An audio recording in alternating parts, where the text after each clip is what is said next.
Hello and welcome back to No Bullshit. Today we return to talking about those press conferences happening here in America. Recently we've been struggling to survive and do better throughout this health scare that's plagued our country and the rest of the world. And holding our hand through this has been President Trump, who's been dealing out lots of information in his daily press conferences and briefings. He's mostly been leading them and heading them himself, in fact, speaking directly to the people and giving us information, updates, hope, and different ideas on how to deal with this and what we're going to do to get through things in the future. But working against him are these terrible, totally biased left-wing reporters who have been trying to bring Trump down throughout this process. They've been asking some really crazy, really silly questions that frankly often make no sense. They're usually based on emotion, and they're based on trying to get the president to slip up or say something wrong. They want to got you the president, which is just the lowest effort, the worst kind of reporting you can really do, if you can even call these guys journalists anymore. And something new has recently popped up since this new phenomenon has been grazing our TV screens and the internet and streaming. Well, as we've been watching these press conferences, I and others predicted that a lot of the reasons certain people have been put in there to ask certain questions was so they could turn this against the president and call him sexist and racist. The most damning example of this was last week in our last video about this, when CBS reporter Weijia Zhang asked Trump a question about why we're being so competitive and why it's important to say America is #1 in dealing with this virus. Now, the answer to that's obvious. She was asking a silly question, and what President Trump responded with was a very poignant and interesting answer. He said, we are doing better than everyone. Of course, that's a good thing. And then he also said, if you're worried about all these deaths, maybe you should ask China what that's about. And this resulted in the reporter Weijia Zhang actually pulling off her mask. See, a lot of people weren't sure why she pulled that mask off, but come to find out, she actually pulled her face mask off so people could see that she was Asian too. She was trying to race bait this whole thing. That's the whole point of putting girls like her in there. That's why these press people and others are putting both females and minorities in front of the president and giving him these terrible questions that they know might trigger him or cause him to respond curtly and respond sternly. And this is the setup. The setup is they're putting them in there so they can eventually call Trump racist and sexist. And as we all predicted, this happened recently, and now we're seeing the backlash from that. So following the Weijia mask off moment, there's been a series of articles which we're going to check out today. We're going to check out a few today to show you guys how, now that we've predicted this, it's actually coming to be. They are now calling Trump sexist, racist, offensive for combating against these female reporters, these biased female reporters who usually happen to be a minority or sometimes even an Asian minority, more specific and more related to this topic.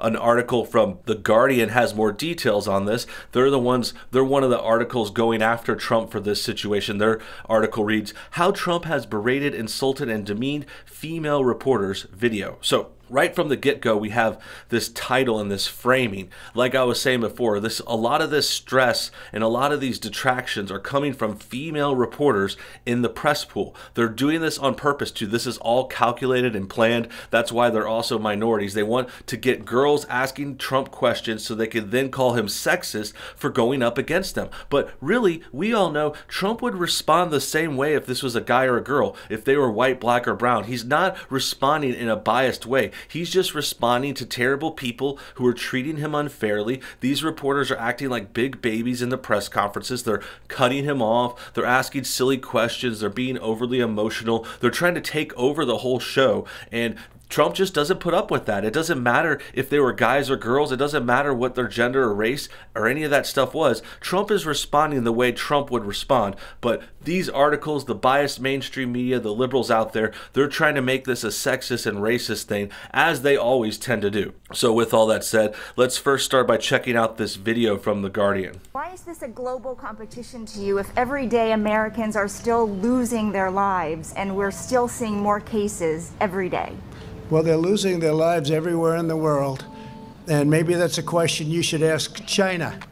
Okay, and then there's the an exchange I talked about before. This is Wei Zhejiang versus Trump. This is the chick that asked that biased question. And as you can see in this image right here, she's already starting to take her mask off. She had it on previously at the beginning of this video. She's kind of holding it on. But once Trump says that China line, she pulls her mask off so you could see that she's who she is, that she wants to project, oh, I'm a girl, I'm a minority. Make sure you could tell that I'm a minority. Because right after this line, she started calling Trump racist. She's like, why did you ask me that? Why did you say that to me? And she's pulling the mask off. And this is a detail we didn't all get before at the time, but this is an obvious ploy like we're seeing. Now she baited everyone into thinking Trump is racist and sexist, and now The Guardian is making an article and a video supporting that, which is just totally false, of course. This exchange has reignited the conversation. Trump has been responding to female reporters, particularly women of color. So this is just so obvious. I mean, think about it.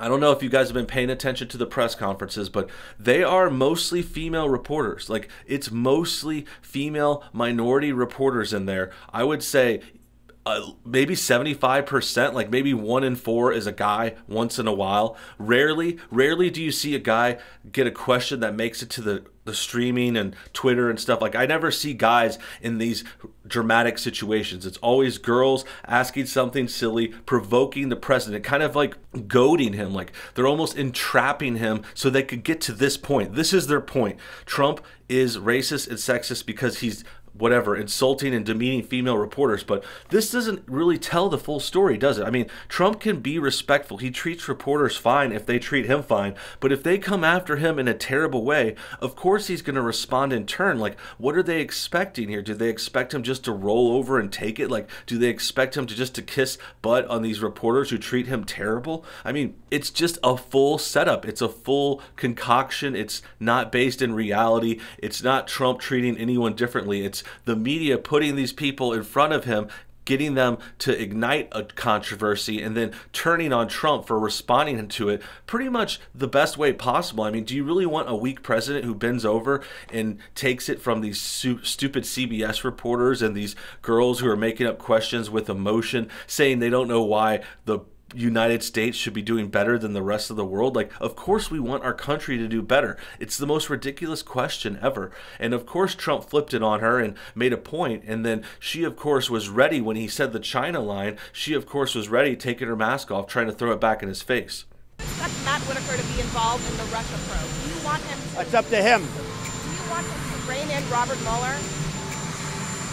What a stupid question that is.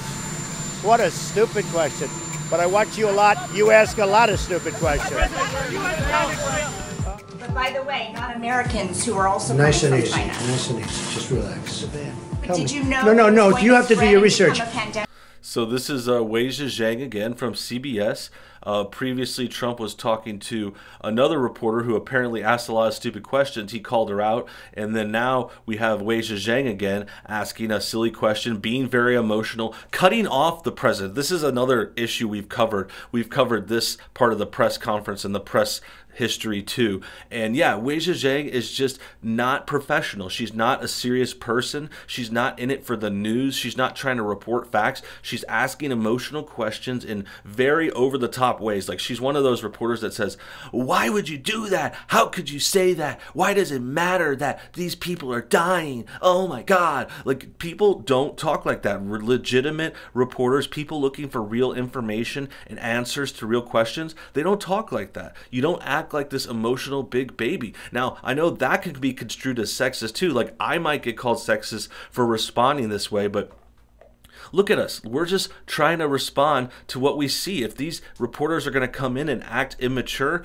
and they're going to act like they don't have respect for the president, for the office, for the country, for the White House, I mean, what else are we supposed to say about them? Are we supposed to just pretend they're not there? Are we supposed to pretend they're acting cool? And if they keep sending these girl reporters at us that are acting like this, like, of course we're going to say, hey, these girls are acting dumb. It doesn't really matter. It could be guys, but it just happens to be a lot of girls. And now we know why. We know why they're putting a lot of girls in there. It's because they want to flip it on us, and they think girls are like this shield. They say girls are a shield to them because, oh, you can't say anything bad about a girl because you're sexist. If you disagree with them, you're a sexist. It's just this ploy, this liberal identity politics ploy, and it's something they've done before. They've done many times in different ways. Another example I could think of off the top of my head, they do this with children a lot too. Greta Thunberg is a big example. She's recently been brought out by the media again. She's supposed to be on CNN for some press conference, this town hall meeting, and she's another example of that. They use a kid as a shield, just as a troubled kid who has issues, and they're putting him on TV because it's like, hey, can you really come up against this kid? She's 17, she's young, she's a girl, she's got braids in her hair. I mean, how can you really go against that? It's hard to combat against that because they put it up there and they hide behind kids as a shield. And this is because they don't have good points. They don't have good messages. They don't have a good platform. The Democrats can't win with their ideas, so they use these games. They put themselves behind women, children, minorities, other things, disabled, alphabet people, like you name it. They use these shields to kind of manipulate the process. How many? I did my research. On the 23rd of March, you said you knew this was going to be a pandemic. Can I tell you what? well I did before- know it. I did know it. All I have to do is look. So you knew it was Anybody going to knew it. Just, are you ready? How many cases were in the United States when I did my ban? How many people had died in the United States? So do you acknowledge that you didn't think Keep it your was voice going down, to please. spread? She's shocked that. So yeah, I don't get this. This is another example of, I think, the two movies thing where it's like, I watch this video and I see the reporters looking silly and being immature, and it's just so obvious to me. I think a lot of you see it that way too, because we've covered these issues in a lot of these clips before. And then The Guardian puts this up and they act like this is a bad look for Trump, because I don't see that. Like, I see Trump being stern, being strong, confident, holding down the room, trying to combat these crazy people. And yeah, at times he has to kind of tell them to calm down, try to silence them, take their microphone off, you know, like give them off of the screen, because yeah, we're not trying to silence opinions and like take away people's right to speech, but this is a formal press conference, invite only. Professional reporters that are vetted are supposed to be in here, but for some reason, I don't know how these other chicks get in there, but it's like amateur hour. It's like she's getting interviewed by a bunch of college journalism students, you know. It's like they never knew or something, they never learned how to be proper, and that's why we've gotten into the situation we are in today. The text in this article says this. It talks about the press conference he walked away from. Donald Trump abruptly halted a press conference on Monday after being challenged by two female reporters. The U.S. president told Wei Zhang, an Asian American journalist who works for CBS, to ask China in response to her question. Okay, so that's the clip we went over at the beginning, and I think this is just good because it's another example. The way they frame these things, like it's like the title of this article, it says female reporters. It says Asian American female reporter. Like everything has to be titled and put into this label, and that's how they try to get you with these buzzwords and these kinds of shielding moments. They're like, oh, she's a minority, she's a female, like how could Trump say anything wrong about her? Well, it's like, I don't know if you guys know this, but minorities and females can do wrong. Like they make mistakes, they do bad things, they can have bad reporters. Like there's no rule against that. Another article with information about this comes from Salon. They are also taking the female reporter side. They're white knighting the females. This one says, Yale psychiatrist Trump projects his sense of inferiority by calling women reporters nasty.